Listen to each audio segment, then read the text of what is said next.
Өткөн шайлоодо мыйзам бузган саясий партиялардын күрөөсү кайтарылбайт. Бирок аны БШК аныктайт. Ал эми азыр алдыда кайра өтүүчү парламенттик шайлоого сунуштар айтыла баштады. Ошондон улам тийиштүү мыйзамга өзгөртүүлөр киргизилип, БШКнын курамын алмаштыруу зарылдыгы айтылып баштады. Добуш берүүнүн жыйынтыктары жокко чыгарган саясий партиялардын ошол мыйзам бузуу иш аракеттериненби же шайлоо комиссияларынын иш аракеттеринен пайда болгондугун аныкташыбыз керек. Кыска мөөнөттө мыйзамдардын бузулушунун күнөөсү партияларда десе, анда ошол партиялар кайтадан шайлоого катыша албайт, алардын күрөөсү кайтарылбайт. Калган саясий партиялардын күрөөсү кайтарылып бериш керек. Анан кийин ошол күнөөлүү деп табылган саясий партиялар алардын талапкерлери кайтадан шайлоого бара алыша албайт, менин пикиримче.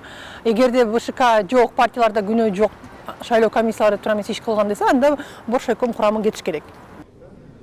Жогорку кеңештин кезексиз жыйынында депутат Алтынбек Сулайманов өткөн шайлоодо башаламандыкка алып келген форма 2-ни жок кылып, шайлоо босогусун 3%га, ал эми күрөөнү 1 миллион сомго түшүрүүнү сунуштады. Биринчи, форма 2-ни жок кылышыбыз керек. Экинчи, парокту 3%ке түшүрүшүбүз керек. Үчүнчү, 1 миллион сом залогту түшүрүшүбүз керек. Анан артына жанагы прописканы жылдырышты дагы 1 айдан ар жагына эсепке албашыбыз керек.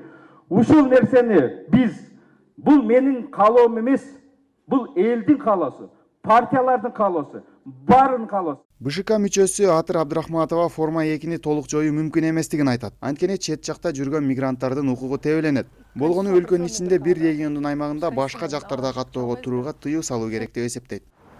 Тилекке каршы азыр Боршайком мыйзам талаасында мамлекетти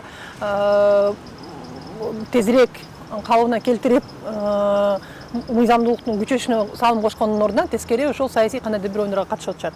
Бүт ушул техникалык жактан дагы көрүп атсаң, элдин ошол шайлоочунун тизмесинен да наразычылык бар, техниканын иштешине наразычылык бар, ошол эле ручканын окулат, окулбайт, купуя сырдуулук сакталат, сакталбайт кадагы. Ошонун баарын бир айдын ичинде эми азыр цифровизация маалында эч кандай тоскоолдук жок менин пикиримче. Анын баарын аныктап, кайсы жерде каттачылык кеткен, ким күнөөлүү экенин аныкташыбыз керек да. Өткөн шайлоодо утуп чыккан партиялардын келерки шайлоого катышуусу же четке чыгарылуусу тууралуу чечим коомчулукта кызуу талкууда. Кечеги парламенттин жыйынында депутат Эльвира Сурабалдиева аларды катышпоого чакырды.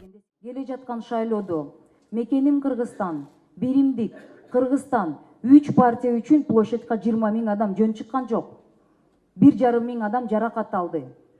Уятыңар болсо катышпайсыздар. Уятыңар жок болсо кайра эле сатып алам деп келесиздер.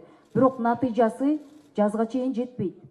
Азырынча парламенттик кайра шайлоо качан өтөөрү, кимдер катышаары жана өткөн шайлоонун чечимдеринин четке кагылышына себепкер тараптар аныктала элек. Ал тургай бир мандаттуу парламент жана эл өкүлдөрүнүн санын кыскартуу тууралуу пикирлер да коомчулукта чоң талкуу жаратууда. Ильяс Анарбай уулу, Нурбек Жеңишбек уулу, Нур Ньюс, Бишкек.